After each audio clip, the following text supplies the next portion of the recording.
Ladies and gentlemen, boys and girls, what is going on? My name is M1K3 and welcome back to yet another daily upload. Today we are talking about solo cash cups and how to perform in them. But before we get into that, around 42% of you guys watching are not subscribed. So if you have been enjoying the daily uploads, consider subscribing. Now, let's get into today's episode. Starting this video off, I want to talk about a few mistakes most people make that cause them to not perform in solo cash cups. And the first mistake people make is not writing down their game plan. So hear me out. Grab a piece of paper and write down your game plan. It sounds ridiculous, but grab your paper and think to yourself what you want to write. I usually write something like, today, I'm gonna fight off-spawn if I feel the need to. Then loot fast and farm fast. Rotate before anyone else and not take any mid-game fights. I'm gonna take advantage of Spider-Man and I'm gonna play endgame only in all 10 of my matches. Science has proved that writing down your goals drastically improves your chances of actually achieving them. So it's too big of a risk not to write down your goals and plans. In addition, if you don't have a game plan for your solo cash cup, very often you'll have inconsistent games, meaning you play great one game and then terribly the next. This is because you're not consistently doing what works. You're doing something different every game because you don't have a clear, easy to follow game plan.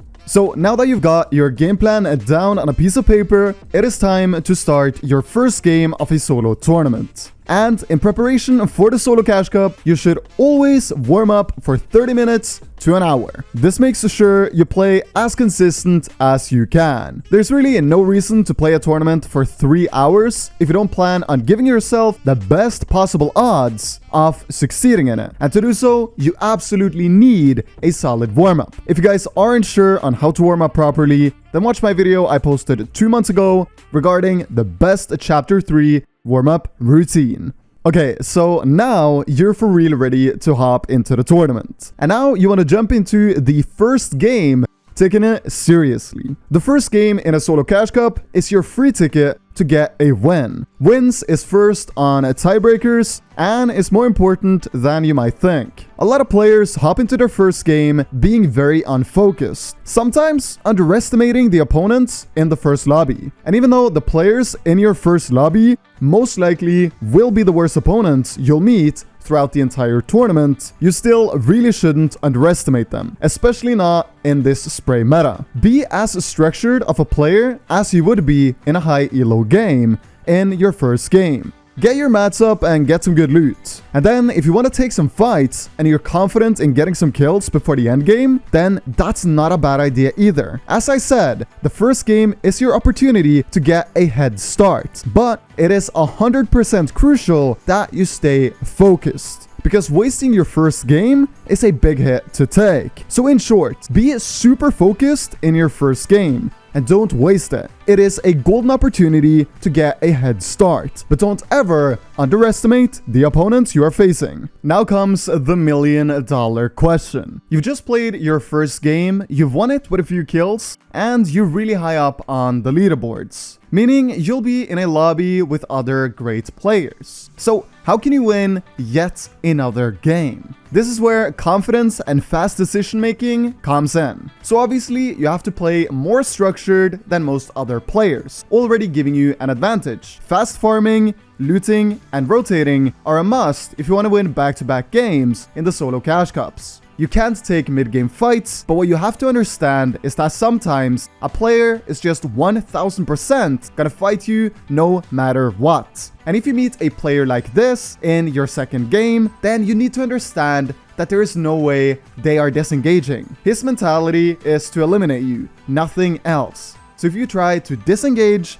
he will keep on following you and trying to kill you for the rest of the game. You are not escaping a player like this. However, most players in high elo are not looking to take mid-game fights. So, if you see someone close to you, build a few wooden walls, indicating you do not want to fight. This small mat investment heavily limits whether or not you get fought, and you'll most likely make it to endgame if you continuously place a few wooden walls when you see opponents. And this is where you gotta be confident confident. In endgame, you should always start looking for refreshes when you have around 300 mats. If you see someone popping minis and you have 200 HP, you jump in on them and take that 50-50. You'll more than likely win it. If you see someone get cracked, you instantly try and eliminate them, and so forth. Then, when you get to third moving, you must make an important call. Should I claim low ground, or should I go for high ground? Playing mid ground for the entirety of a solo endgame will not win you the game. At one point in any given game, you have to make a call on whether you want to go for low or height. And this is so important. The main takeaway to win second games is fast decision making and confidence. So keep that in the back of your head.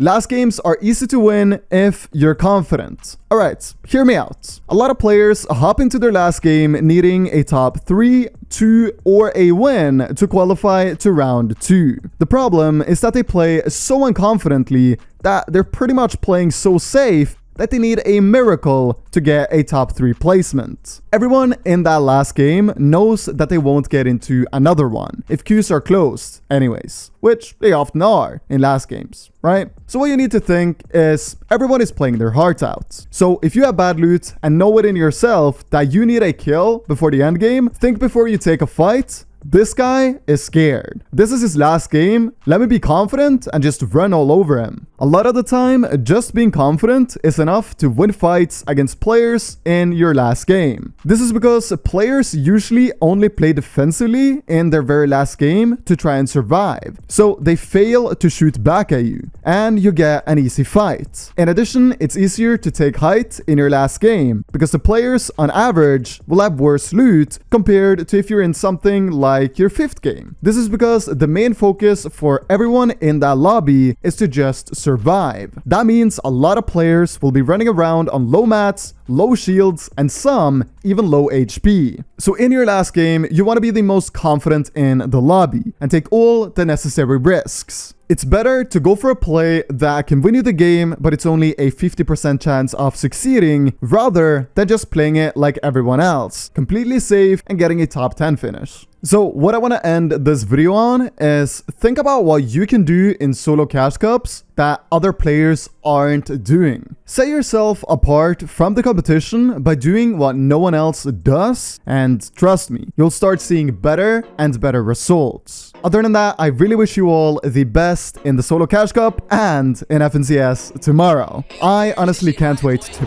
play. I hope to see you all on the leaderboards. Please go on to have an amazing night, everybody. My name is M1K3 Editz. Stay safe and take care.